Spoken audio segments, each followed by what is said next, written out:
Dude, the DOGE thing was never going to work. Let me tell you why. It's not because I hate Elon Musk, and it's not because I want anybody to fail.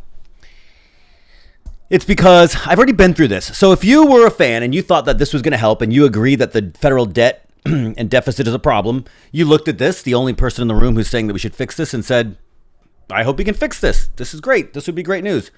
And today they came out with this little nugget. Elon Musk criticizes big, beautiful bill as a fracture in a key relationship because it's a massive spending bill that increases the federal deficit, undermines the work of his DOGE program. I've already been through this. So if you're maybe new to politics, maybe you haven't read the history, maybe you don't remember the first Trump administration, we already went through this. And so I want to take you back a long ways because I've been paying attention to this stuff for a long time. I want to take you back and show you that we've already been through this, and it was a big problem. In 2008, we had this little guy, the Tea Party movement. You remember that? We had the Tea Party. And what that was born of the 2008 collapse. The federal government bails out General Motors and the banks TARP $900 billion. They bailed these people out and they put it on the back of the taxpayer. It was two things happened. One, it was not fair and people are mad about it.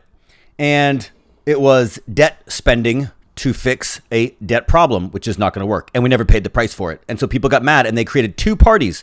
They created the Tea Party and they created Occupy Wall Street. Same thing in but different factions. One was the left wing, one was the right wing.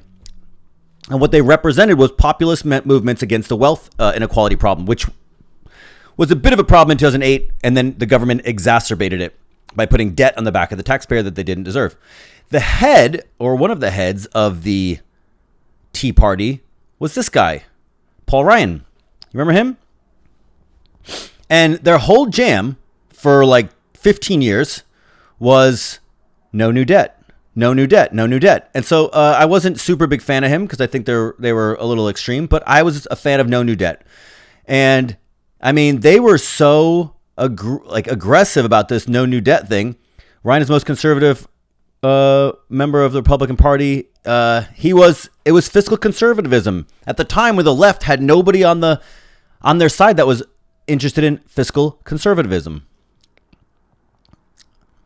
He aligns with Donald Trump in 2015. And they helped Donald Trump get in office. The Tea Party and Donald Trump align and they get in office. And so from 2008 to 2016, Paul Ryan goes, no new debt, no new debt, no new debt. And then Donald Trump gets in office and immediately he gets, Paul Ryan gets like the best job. He gets Speaker of the House. That's like the best job as help for getting him elected. And I thought fiscal conservative is another way. That's what Donald Trump was there to do. Fiscal conservative. He was gonna help the forgotten men and women of America. And what happened? 90 days in, this is from 2018. They passed a $1.5 trillion spending bill, which went in the face of everything that they had sung and preached about for 8 years. 8 years, this guy said one tune.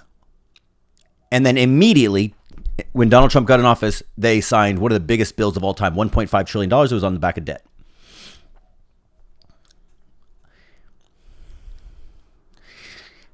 Now, 2020, what year is it? 25. Elon Musk comes in, he goes, we're going to clean up the debt. We're going to clean up the debt. We're going to clean up the debt. And I think to myself, not only have I heard this before, I heard a guy yell at it as a career politician, and he yelled about it for 8 years, and he reneged on his promise in, I think it was within the first 6 months. It might have been within the first 90 days that he reneged. Elon Musk has been singing about the federal debt for like 3 months. He had no conviction. He didn't have the political leverage. He didn't have the social capital or the political capital. I mean, he's not even an elected official. He got ousted as soon as he I don't know we obviously don't know the behind the scenes of their relationship, but it didn't pan out for this reason or others. I'm not sure. This presents a very interesting problem for America. For those who say that the debt is not a problem, you better hope that it's not a problem, because there is no one coming to fix it. I've watched now in my lifetime since 2008. Is it 2005? It's 15 plus years. I've watched very, very few people say that this is a problem that we should fix.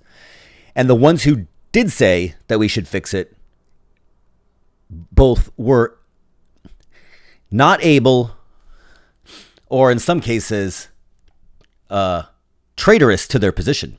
They bailed on it.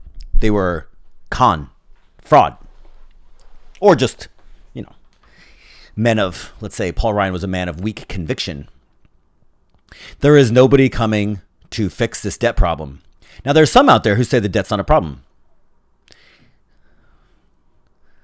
Well, for all of human history, it's been a problem. So if you have figured out a new way to do economics, we better hope you're right, because we have no evidence that you're right.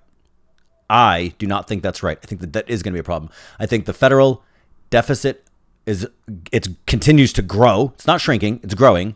And the debt payments now make up 21%. The debt payments now make up 21% of the government's budget.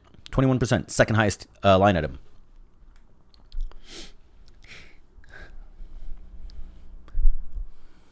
The government's not going to default on the debt, I don't think. Not in the short run. They're going to print money. They're going to do quantitative easing. The Federal Reserve is going to buy the bonds. They're going to print their way out of it, which is going to further inflate the dollar. The value of the dollar is going to go down. It's going to increase the value of asset prices. And so if you have assets, stocks, real estate, those valuations, I believe, as this problem gets worse, are likely to go up, because they're going to increase.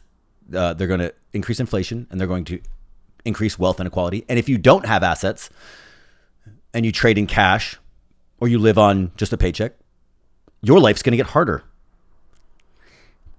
because the value of the dollar is going to go down. And as far as I can tell, for the last 15 years, everybody who said they were coming to save us failed us. And now, neither on the left nor the right is anyone claiming fiscal responsibility. No one. Buy real estate, get fixed rate debt, short the dollar. This is going to get worse.